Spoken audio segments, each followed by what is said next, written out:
এই রাস্তাটা হওয়ার পরে আমরা 3 মাস সফলতা ভালো করছি। আপনি 3 মাস পরে রাস্তাটা ভেঙে গেছে। 3 মাস গাড়ি চালাচ্ছি অনেক সুন্দর আরামসে, কোনো দুর্ঘটনা কম হয়েছে।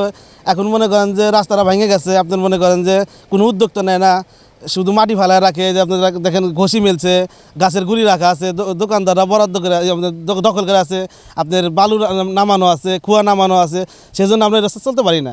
আমাদের এই রাস্তা আপনার ছোটো আকারে অনেক গাড়ি চলে, ঢাকার কোচ চলে, আপনার এই ট্রাক চলে, আপনার লোকাল বাস চলে, মাইক্রো চলে, অটো চলে, সিএনজি চলে। তো এরা মনে করেন যে আমাদের ছোটো হিসাবে এমন চাপায় দেয়, আমাদের গাড়ির সাথে বাজায় দেয়। আমাদের গাড়ি বাজায় দিলে আপনার গাড়িটা উল্টে যায়, আপনার আহত মানে কতজন হাসপাতালে মানে আহত হয়, আবার নিহত হয়, আবার হাসপাতালে নিয়ে যাওয়া লাগে, আপনার মনে মারা যায়। এই নিয়ে মনে করেন যে আমাদের খুব কষ্ট। এই রাস্তায় সরকার এত টাকা খরচ করছে, কোনো ফলে আসে নাই। তার কারণ হলো রাস্তা তো ক্লিয়ার না, জায়গায় জায়গায় হলো খেলের পালা, গাছ অমুক তমুক, তারপর সাইনবোর্ড টাইনবোর্ড। এর নিকে তো ব্যয় করলে তো সরকারের কোনো আসে নাই, ফলে আসে নাই। তাহলে এই রাস্তাটা ক্লিয়ার হলিছি, তাহলে আমাদের সাধারণ জনগণ চলাফেরা জুত পাবো। এই রাস্তাটা মূলত প্রায় 15 বছর আগে হয়েছিল। হওয়ার পরে এই মহাসড়ক থেকে বেলকুচি পর্যন্ত এই রাস্তাটা চলে গেছে। রাস্তাটা হওয়ার পরে কিছুদিন মানুষ কিছু সুবিধা ভোগ করছে, হয়তো ভ্যান গাড়িওয়ালার একটু সাইডে চলাফল করছে, বড় গাড়িগুলো মেন রোডে চলাচল করছে, যাতে একটু সুবিধার মধ্যে আমাদের ওই অ্যাক্সিডেন্টটা কমে গেছিলো।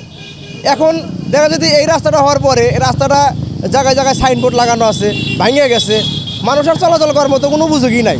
জায়গায় জায়গায় খেরে পালা দেওয়া আছে, জায়গায় জায়গায় ভেঙে গেছে।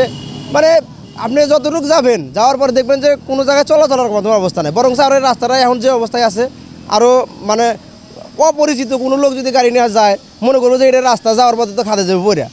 এমন অবস্থা চলতেছে রাস্তাটা। তা আমি মনে করি যে এই রাস্তাটা যদি আরেকটু ওই সময় ভালো একটু পর্যবেক্ষণ করিয়া, কিছু টাকা পয়সা খরচ করে এই রোডের পাশে একটা ভালো কিছু করে দিতে পারতো, তাহলে মানুষ আরেকটা সুবিধা ভোগ করতে পারতো, অ্যাক্সিডেন্টের সংখ্যাটা কমে যেত।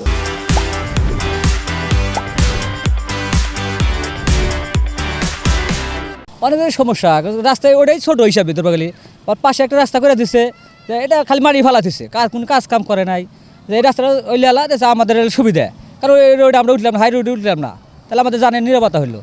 এখন মানে ওই রাস্তায় গাড়ি চলা অনেক কেনা, এত গাড়ি সাইডে দেওয়া জুলুম। অনেক সময় টাকা এসে আমাদের খাই দিয়ে ফেলা দেয়, বাস আইসে এটা চাপা দেয়, দুর্ঘটনা করতেছে, মানুষজন মারা যাইতেছে। তো এটা আমাদের খুব সমস্যা। তো আমাদের সরকার যদি উদ্যোগ নিত, আমাদের রাস্তাটা যদি ভালো করে দিত, তাহলে আমরা ভ্যান গাড়িটা আমরা এই দিকটা চালাইলাম, ওই দিকটা কোচমোচ ছিল, তাহলে আমাদের জানে নিরাপদ থাকলো। এই রাস্তার উপরে এখন ধরেন যে সমস্ত গাড়ি চলাচল করতেছে, ভ্যান, অটো, সিএনজি, বড় বড় ঢাকার কোচ গাড়ি, ট্রাক, সমস্ত গাড়ি এই রাস্তাতে চলাচলকারী।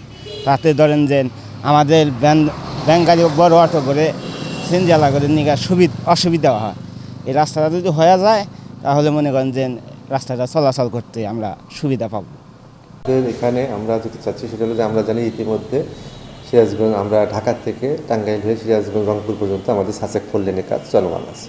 এই 4 লেনের যে ডিমান্ড, সেই ডিমান্ডটার কথা বিবেচনা করে আমরা সিরাজগঞ্জ থেকে এনায়েতপুর হয়ে আমরা কুইজরি এবং ওদিকে হলো বেড়া, সাতিয়া, মাতপুর, এটা একটা আমরা কানেক্টিভিটি আমরা কাজ করতেছি। আমরা এখানে একটা প্রকল্প আমাদের বর্তমানে আমাদের হাতে নেওয়া হয়েছে, এটা আমরা অনুমোদনের জন্য পাঠিয়েছি। এটা এই প্রকল্পটা হয়ে গেলে এই যে সড়কটার কথা বলতেছি, এই সড়কটাকে আমরা 34 ফিট প্রশস্ততায় উন্নীতকরণ করে ফেলবো। আমরা যখন এটা প্রশস্ত হয়ে যাবে, সেক্ষেত্রে এনায়েতপুরের যে ডিমান্ড, এটাও আমাদের ফুলফিল হবে এবং আমাদের যে পাশে যে স্লো মুভিং ভেহিকেলের জন্য যে লেনটা আছে, এটাকে আমরা তখন সঠিক ব্যবহার করতে পারি। এখানে এই সড়কটি ব্যবহৃত হচ্ছে না, বেসিক কারণ হচ্ছে এটা তো স্লো মুভিং ভেহিকেলের জন্য ব্যবহার করা হচ্ছে। তো স্লো মুভিং ভেহিকেল মূলত চলে আসতেছে হচ্ছে মেইন রোডটা, কারণ মেইন রোডটা উঁচুতে আছে, এটা ব্যবহার হয়। আর যেটা হলো যে আমাদের এখানে যে ত্রুটি, এখানে নির্মাণ ত্রুটি তো ভাবে বলা যাবে না, এটা তো বিশেষজ্ঞ দ্বারা প্রমাণ করে দেখতে হবে।